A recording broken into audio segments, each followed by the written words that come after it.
गुरुशिखरचं दर्शन घेऊन आम्ही दुपारी आलो. थोडी विश्रांती घेऊन संध्याकाळी 5:30 वाजता जवळच असलेल्या काश्मीरी बाप्पू आश्रमात दर्शनासाठी निघालो. काश्मीरी बाप्पू आश्रमात आम्ही निघालेलो आहे. आता जंगलातून जाणारी ही वाट आहे. खूप मस्त मजा येणार आहे. आता 3 किलोमीटर आहे. तर आता आपण तिकडे जाऊयात. आश्रमात जाणारा रस्ता संपूर्ण जंगलातून होता. नुकताच पाऊस झाल्यामुळे ठिकठिकाणी पाणी साचलं होतं. इकडे आपल्याला छोटासा धबधबा दिसतोय आणि दोन्ही बाजूनी मोठी मोठी झाडं होती. शहरी वातावरणापासून दूर असे आम्ही जंगलातून निघालो होतो. खूप मस्त वाटत होतं आणि एक वेगळाच अनुभव आम्हाला या आश्रमाकडे जाताना मिळत होता. आमच्या आश्रमापासून 3 किलोमीटर आत जंगलात हा आश्रम होता आणि जाऊन येऊन 6 किलोमीटरचा हा वॉक होता. चालता चालता मध्येच आम्हाला इथे फांद्यांचा छान असा झोपाळा दिसला. लहानपणीची आठवण आली आणि बसायचा मोह आवरला नाही. सर्वजण झोपाळ्यावर बसले, भरपूर फोटो काढले आणि आम्ही पुढे निघालो.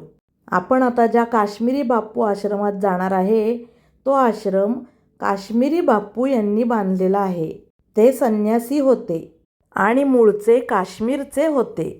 दत्तगुरूंच्या दर्शनासाठी ते इकडे आले असताना त्यांना गिरनारचं आणि दत्तगुरूंचं इतकं वेड लागलं की 80 वर्षांपूर्वी ते कायमचे इथे वास्तव्याला आले आणि साधना करायला लागले. 2 वर्षांपूर्वी त्यांना देवाज्ञा झाली. त्यावेळी त्यांचे वय 117 वर्ष होते. इथे काश्मीरी बाप्पूंची समाधी आहे.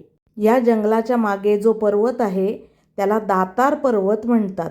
म्हणून इथे जे शंकराचे मंदिर आहे त्याला दातारेश्वर मंदिर असे नाव आहे आणि खोडियार मातेचे मंदिर देखील इथे आहे.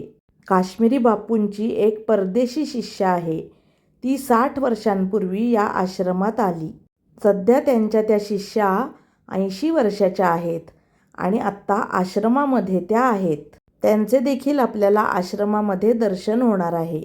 इथे येणाऱ्या भाविकांना रोज दुपारी जेवणाचा प्रसाद असतो. समोर आपल्याला आश्रम दिसतोय आणि आता आपण आश्रमाच्या पाशी आलेलो आहे. इथे कमानीवर दातारेश्वर महादेव अशी पाटी दिसतीये. हे आहे खोडियार माता मंदिर. सुरुवातीलाच असलेल्या खोडियार मातेचं दर्शन घेऊन आपण आता आश्रमात वरती जाणार आहे. आश्रम भरपूर मोठा आहे. काश्मीरी बाप्पूंच्या समाधीचं, शंकराचं, देवी मातेचं दर्शन घेतलं. तिथे थोडासा प्रसाद घेतला आणि प्रसाद घेऊन आम्ही परतीच्या वाटेने निघालो. काश्मीरी बाप्पू आश्रमात दर्शन घेऊन आम्ही आता आमच्या गिरनार येथील आश्रमामध्ये निघालो आहे. गिरनार परिक्रमेच्या पुढच्या भागात लवकरच भेटू.